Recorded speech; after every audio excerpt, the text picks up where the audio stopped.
नमस्कार मेरे प्यारे मित्रों, मैं वीर आप सभी का स्वागत करता हूं आपके अपने YouTube चैनल वीर आयुष एकेडमी में। तो मेरे प्यारे मित्रों, आज से हम सुपर टीईटी के लिए ज्योग्राफी की कक्षाएं स्टार्ट कर रहे हैं और यह सुपर टेट एग्ज़ाम होने से पहले हम इसको कवर कर लेंगे या क्लियर कर लेंगे। ठीक है, बहुत ज़्यादा नहीं है, बहुत ज़्यादा लंबा वीडियो नहीं जाएगा, ज़्यादा से ज़्यादा 20 से 25 मिनट और बहुत ज़्यादा गया तो 30 मिनट। ठीक, इसके अंदर मैं बहुत सारी चीज़ें कवर करवा दूंगा। मैं ऐसा नहीं करूंगा कि आपको बताते जाऊँ, यहाँ पर लिखते जाऊँ। ऑलरेडी यहाँ पर मैं लिख दूंगा और मुझे बस समझाना रहेगा। आप लोग इसका स्क्रीनशॉट ले सकते हैं। ठीक है, स्क्रीनशॉट लिख के ले करके नोट्स बना सकते हैं और बहुत ही बेहतरीन नोट्स तैयार कर सकते हैं ना। तो एक बार अगर नोट्स आप तैयार कर लेते हैं, बढ़िया से पढ़ लेते हैं, तो दोबारा पढ़ने की आवश्यकता नहीं रह जाती है। ठीक है, तो सुपर टीईटी के लिए डेली आपको एक वीडियो मिलेगा ज्योग्राफी का, और सुपर टीईटी एग्ज़ाम होने से पहले हम इसको क्लियर कर लेंगे। ठीक है, तो चलिए आइए शुरुआत करते बिना किसी देरी के ना।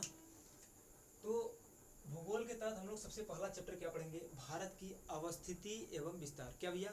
अवस्थिति एवं विस्तार। तो सबसे पहले हम समझते हैं कि अवस्थिति क्या होता है। ठीक, यानी कि जो भारत की अवस्थिति है वो कहाँ है। तो भारत की अवस्थिति को हम दो प्रकार से देखेंगे। कितने प्रकार से भैया? दो प्रकार से। एक देखेंगे विश्व के परिप्रेक्ष्य में, ठीक, विश्व के परिप्रेक्ष्य या फिर महाद्वीपों के परिप्रेक्ष्य में, और दूसरा देखेंगे भैया कहाँ? ग्लोब पर। कहाँ भैया? ग्लोब पर। जब आप विश्व के परिप्रेक्ष्य में आते हैं तो आपको सामान्य रूप से पता है कि विश्व में या पूरे संसार में कुल कितने महाद्वीप हैं? 7 महाद्वीप हैं। ठीक, 7 महाद्वीपों में एक महाद्वीप है एशिया महाद्वीप। क्या भैया? एशिया महाद्वीप। तो आपका जो भारत है भैया, इस एशिया महाद्वीप का दक्षिणी भाग है। किसका? एशिया महाद्वीप का दक्षिणी भाग है। अर्थात अगर आपसे प्रश्न पूछता है कि भारत किस एशिया के किस भाग का देश है, तो आप कहेंगे एशिया भैया दक्षिणी एशिया का देश है। किसका? एशिया में भी दक्षिणी एशिया का देश है। एशिया को भौगोलिक रूप में कई भाग में बांटा गया है, उसी रूप में दक्षिणी एशिया को बांटा गया है, जिसके अंतर्गत हमारा क्या आता है? भारत देश आता है। ठीक, न सिर्फ भारत देश बल्कि 7 देश और आते हैं। कौन कौन से? जिनको हम मिला के एक संगठन का नाम देते हैं सार्क। ठीक, भारत और भारत के पड़ोसी देशों को, अर्थात हम कह सकते हैं सभी दक्षिणी देशों को या फिर सभी दक्षिण एशियाई देशों को मिला करके एक संगठन बनाया गया है। क्या भैया? SAARC, South Asian association regional corporation. क्या? South Asian association regional corporation. ठीक, इसे हिंदी में हम लोग कहते हैं दक्षेस। क्या भैया? दक्षेस, दक्षिण एशियाई क्षेत्रीय सहयोग संगठन। क्लियर है? इसे हम लोग हिंदी में दक्षेस कहते हैं। तो भैया अगर बात किया जाए कि दक्षिणी एशिया में कौन कौन से देश आते हैं या फिर सार्क के अंतर्गत कौन कौन से देश आते हैं, तो भैया लिखिएगा। जैसे सार्क में कुल कितने देश आएंगे? इसके अंतर्गत कुल 8 देश आते हैं। कितने देश भैया? कुल 8 देश आते हैं। कभी कभी आपसे डायरेक्ट पूछता है कि सार्क में कुल कितने देश शामिल है ना, तो कुल कितने देश शामिल भैया? 8 देश। सबसे पहले तो ये जान लीजिए कि जो भारत है दक्षिणी एशिया का देश है। दक्षिणी एशिया के देश है, इसीलिए हम बता रहे हैं कि भारत भी क्या आपका सार्क में शामिल है, इसीलिए हम यहाँ पर सार्क की चर्चा कर रहे हैं। तो भैया जो सार्क है, सार्क में कुल कितने देश हैं? 8 देश हैं। पहला लिखिएगा। अच्छा, इसको याद करने का एक ट्रिक है। क्या? MBBS पेन, MBBSPAIN दिख रहा है कि नहीं? हाँ दिख रहा है। यम का मतलब है मालदीव। यम का मतलब है मालदीव। ध्यान रहे, यम का मतलब हम म्यांमार नहीं कहेंगे। ठीक है, जबकि हमारा म्यांमार क्या है? पड़ोसी देश है, लेकिन हम सार्क के सदस्य देशों में म्यांमार को शामिल नहीं करते। इस बात का ध्यान रखिएगा। और यह आपके पीईटी परीक्षा में पूछा भी गया था कि बताइए निम्न में कौन सा देश सार्क का सदस्य देश है? नहीं है, तो उसमें म्यांमार भी ऑप्शन में था और म्यांमार ही गलत आंसर था। ठीक है, यानी म्यांमार जो है हमारे सार्क संगठन में यानी कि सार्क जो संगठन है इसमें शामिल नहीं है। कौन कौन शामिल है भैया? एम से मालदीव, बी से बांग्लादेश, फिर बी से भूटान, फिर यस से श्रीलंका, पी से पाकिस्तान, ए से अफगानिस्तान, आई से इंडिया हमारा यानी कि भारत, हमारा भारत, और एन से नेपाल। ठीक है, एन से नेपाल। तो भैया ये कुल कितने देश हैं? 8 देश हैं कुल मिलाकर के। 1 2 3 4 5 6 7 8। ठीक, और इनको याद करने का ट्रिक क्या है? MBBS पेन, यानी जिस MBBS जो डॉक्टर होता है जिस पेन से लिखता है उसी रूप में आप इसको याद कर सकते हैं। क्या? MBBS pen. एम का मतलब हो जाएगा मालदीव, बी का मतलब बांग्लादेश, फिर बी का मतलब भूटान, एस का मतलब श्रीलंका, पी का मतलब पाकिस्तान, ए का मतलब अफगानिस्तान, आई का मतलब इंडिया और एन का मतलब नेपाल। ठीक, ये सारे के सारे देश दक्षिण एशिया के अंतर्गत आते हैं और ये सारे देश मिल करके आपस में एक संगठन का निर्माण करते हैं। इसका नाम क्या भैया, सार्क। ठीक, और इसको हिंदी में क्या कहते हैं, दक्षिण एशियाई क्षेत्रीय सहयोग संगठन। क्लियर है? तो इसको तो हम देख लिए विश्व के परिप्रेक्ष्य में ना। और यहाँ पर हमने देखा कि सार्क में कुल 8 सदस्य थे। अच्छा ध्यान रखिएगा, जब सार्क हमारा बना हुआ था ना, जब सार्क हमारा बना हुआ था तो उसमें कुल कितने देश थे भैया, 7 देश ही थे ना। कितने देश थे, 7 देश थे। लेकिन 8वां कौन सा देश जुड़ा है, ए कौन सा जुड़ा भैया, अफगानिस्तान। कौन सा जुड़ा है, अफगानिस्तान 8वां जुड़ा है। कब जुड़ा है भैया, 2007 में जुड़ा है। कब जुड़ा है, 2007 में जुड़ा है। एक प्रश्न यहाँ से और बनता है कि सार्क का मुख्यालय कहाँ है, किसका भैया, सार्क का मुख्यालय कहाँ है, तो इसका मुख्यालय कहाँ है, नेपाल की राजधानी काठमांडू में। कहाँ भैया, नेपाल की राजधानी काठमांडू में। ठीक, सार्क की राजधानी कहाँ है, नेपाल की राजधानी, सॉरी सार्क का मुख्यालय कहाँ है, नेपाल की राजधानी काठमांडू में। इतना क्लियर है? चलिएगा इसको मिटाते हैं और आगे देखते हैं ना।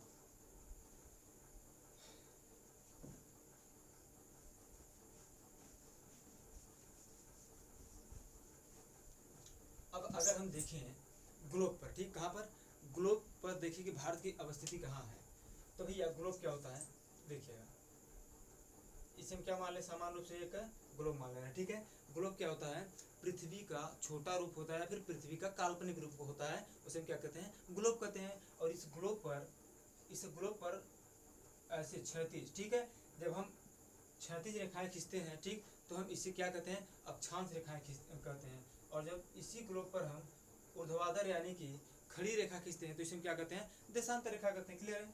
तो भैया ध्यान रखिएगा, जो हमारा भारत है इसका भी विस्तार हम अक्षांश और देशांतर विस्तार के रूप में ही देखते हैं। क्लियर है? इसी प्रकार से हम यहाँ पर भारत को दर्शाएंगे, तो समझने का प्रयास करिएगा।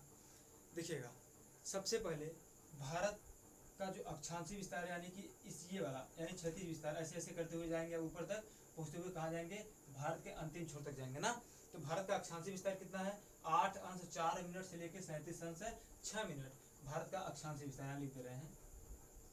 क्या अक्षांशीय विस्तार कितना भैया, 8 अंश 4 मिनट यन। ध्यान रखिएगा, यन का मतलब उत्तरी, अभी सब ग्लोब पर समझा रहे हैं ना, अभी सब ग्लोब पर समझा रहे हैं। 8 अंश 4 मिनट उत्तरी से लेकर कहाँ, 37 अंश 6 मिनट उत्तरी तक। कहाँ तक भैया, 37 अंश 6 मिनट, यन का मतलब उत्तरी तक। यानी कि 8 अंश 4 मिनट से लेकर के 8 अंश 4 मिनट उत्तरी से लेकर के 37 अंश 6 मिनट उत्तरी तक है क्या हमारे भारत का अक्षांशीय विस्तार है। और देशांतरी विस्तार क्या भैया, यानी कि ऊर्ध्वाधर विस्तार कहाँ तक है, 68 अंश 7 मिनट से लेकर 68 अंश 7 मिनट पूर्वी देशांतर से लेकर 97 अंश 25 मिनट पूर्वी देशांतर तक। यानी अक्षांशीय है उत्तरी से उत्तरी तक और देशांतरी है पूर्वी से पूर्वी तक। ठीक है, इसका मतलब समझ रहे हैं, अभी समझा रहे हैं, ध्यान दीजिए। इधर जैसे ये ग्लोब है, यहाँ छोटा सा ग्लोब बना के समझाते हैं। जैसे मान लीजिए क्या है, एक ग्लोब है, इस ग्लोब पर ये जो क्षैतिज रेखाएं हैं, ठीक, इसके बीच जो सबसे बीच की रेखा गुजरती है उसे कहते हैं 0 अंश अक्षांश रेखा। ठीक, क्या कहते हैं,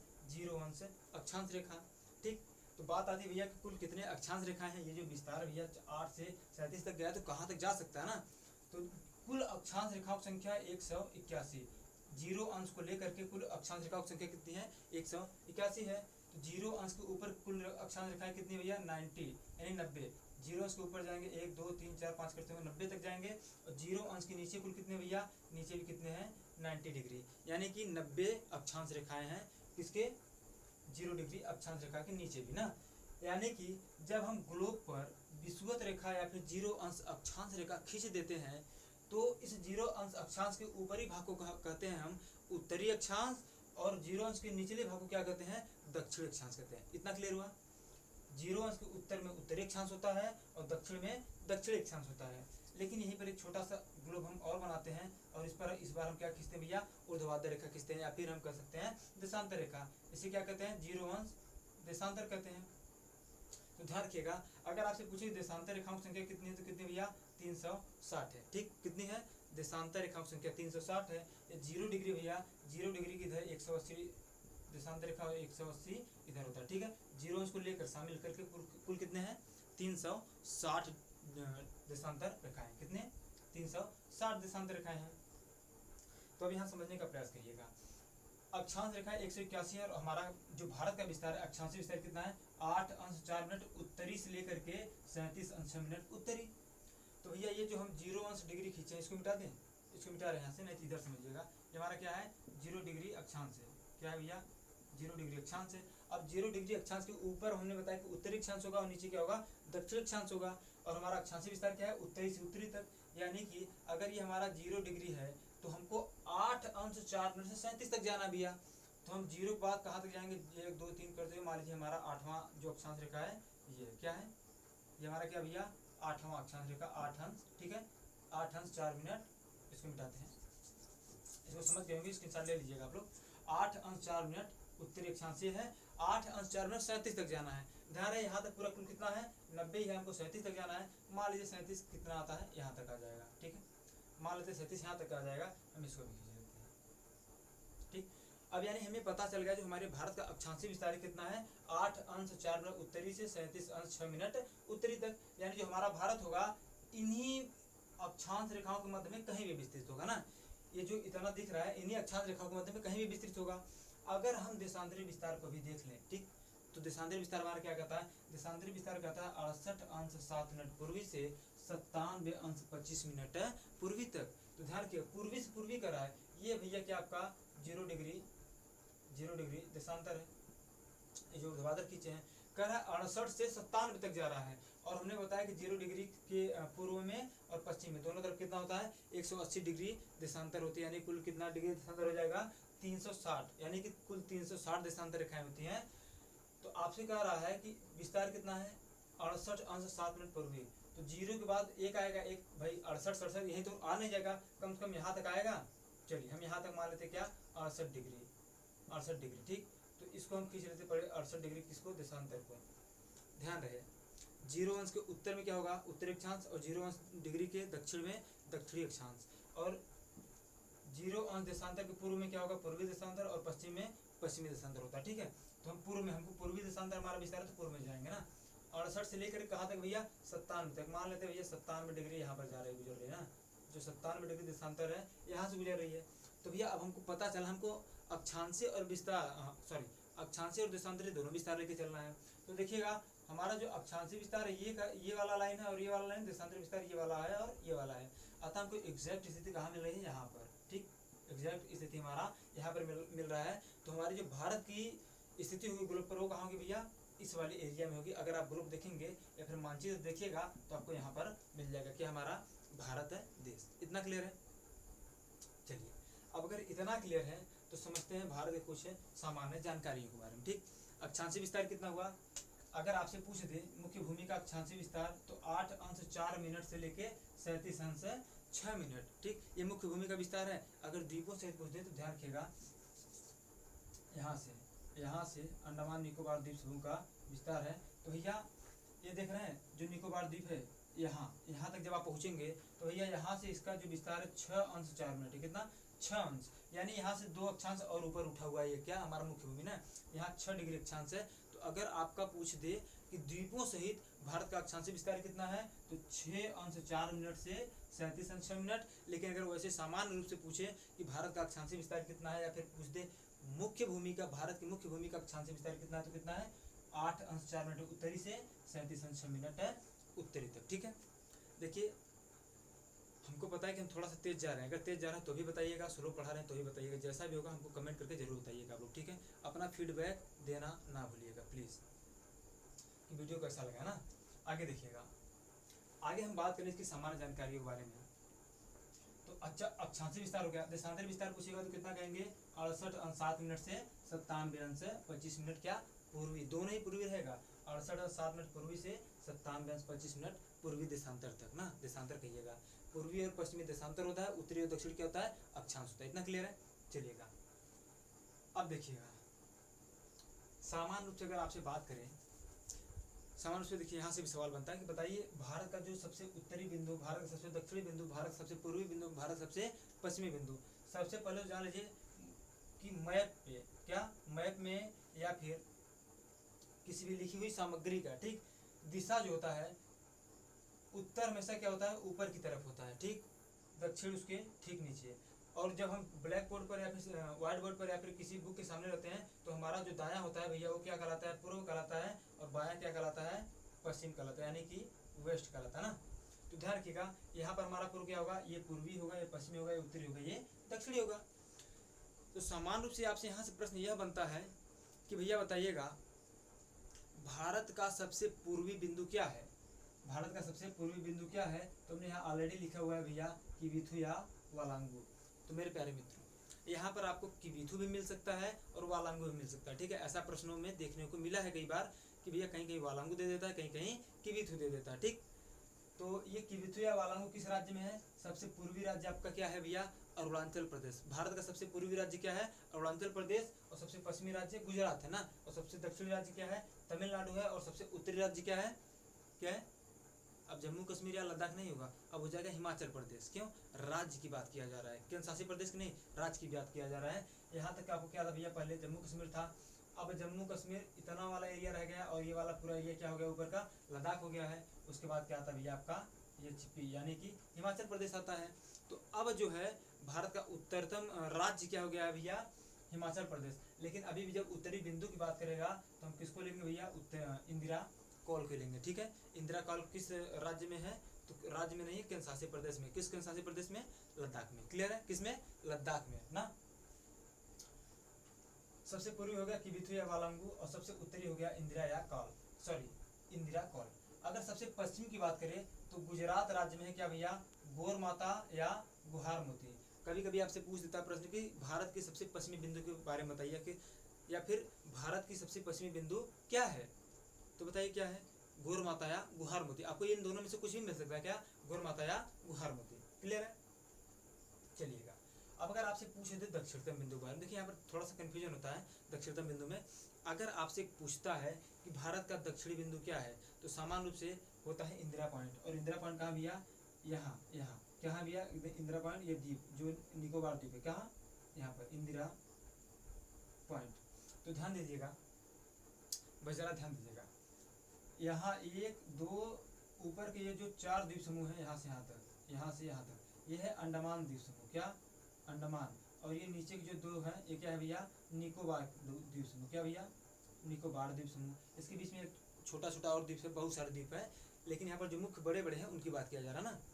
देखिएगा, आपसे पूछता है कि भारत का दक्षिणतम बिंदु क्या है, तो आपको उत्तर क्या होना चाहिए, इंदिरा पॉइंट होना चाहिए, ठीक। अगर आपसे पूछ दे द्वीपों सहित भारत का दक्षिणतम बिंदु क्या है, तो भी क्या होना चाहिए, इंदिरा पॉइंट होना चाहिए ना। लेकिन अगर आपसे जब यह पूछ दे कि भारत की मुख्य भूमिका, ठीक है, मुख्य भूमि का दक्षिणतम बिंदु क्या है, जब आपको मुख्य भूमि लगा देगा तो आपका उत्तर क्या होना चाहिए, केप के मोरिन या कन्याकुमारी। क्या होना चाहिए भैया, केप के मोरिन या कन्याकुमारी। लेकिन अगर आपसे यह ऐसे प्रश्न पूछ रहा है कि भारत का सबसे दक्षिणतम बिंदु क्या है, आपको पता है भैया इंदिरा पॉइंट है। लेकिन अगर इंदिरा पॉइंट ऑप्शन में नहीं दिया रहेगा तो क्या सही होगा भैया, यही केप के मोरिन या कन्याकुमारी। क्लियर है, ये चारों समझ में आया, ठीक है। आप लोग लिखते जाइएगा, नोट्स बनाते जाइएगा, और बहुत ही बेहतरीन नोट्स तैयार होगा। जितना बता रहे हैं इतना आप करते जाइए, एक भी प्रश्न नहीं छूटेगा, इसकी गारंटी हम लेते हैं। क्लियर है, चलिएगा अभी बात करते हैं। कभी कभी पूछ लेता है इंदिरा पॉइंट किस द्वीप पर स्थित है ना, कभी कभी ऐसे डायरेक्ट पूछ लेता है कि इंदिरा पॉइंट किस द्वीप पर स्थित है। तो ध्यान रखिएगा, यहाँ से लेके यहाँ तक पूरा क्या है, अंडमान निकोबार द्वीप समूह है ना। लेकिन ये जो ऊपर के 4 हैं, ये क्या है, अंडमान द्वीप समूह है, और नीचे के 2 मुख्य क्या है, निकोबार द्वीप समूह ना। तो भैया ये अंडमान का जो सबसे उत्तरी है, इसे कहते हैं उत्तरी अंडमान द्वीप समूह, क्या, उत्तरी अंडमान। फिर इसको क्या कहते हैं भैया, दूसरे वाले को मध्य अंडमान, क्या कहते हैं, मध्य अंडमान। और तीसरे क्या कहते हैं भैया, दक्षिणी अंडमान, क्या कहते हैं, दक्षिणी अंडमान। और जो चौथा होता है इसे क्या कहते हैं भैया, लिटिल अंडमान, क्या कहते हैं, लिटिल अंडमान, ठीक। उसके बाद भैया जो कार निकोबार का है, सबसे ऊपर है, सॉरी निकोबार द्वीप समूह है, सबसे ऊपर को क्या कहते हैं हम लोग, कार निकोबार कहते हैं, क्या कहते हैं भैया, कार निकोबार कहते हैं। और जो सबसे निचला है इसे हम लोग क्या कहते हैं, ग्रेट निकोबार, क्या कहते हैं भैया, ग्रेट निकोबार। तो अगर आपसे पूछ ले कि बताइए जो भारत का सबसे दक्षिणतम बिंदु इंदिरा पॉइंट किस द्वीप पर स्थित है, तो किस द्वीप पर स्थित है भैया, ग्रेट निकोबार द्वीप पर। किस द्वीप पर स्थित है, ग्रेट निकोबार द्वीप पर, ठीक है। क्या इतने सारे पॉइंट क्लियर हुए? अगर इतने क्लियर हुए तो हम आगे बढ़े। चलिए अब हम आगे बढ़ते हैं ना, देखिएगा थोड़ा सा मिटा दें। मिटाना जरूरी है थोड़ा सा, ताकि आपको समझ में आए। इसका स्क्रीनशॉट आप लोग ले सकते हैं, हट जा रहे हैं, स्क्रीनशॉट ले लीजिएगा, रुको ठीक। चलिए मिटाते हैं इसको। स्क्रीनशॉट लेके रख के बढ़िया से नोट्स तैयार करिएगा, ठीक है।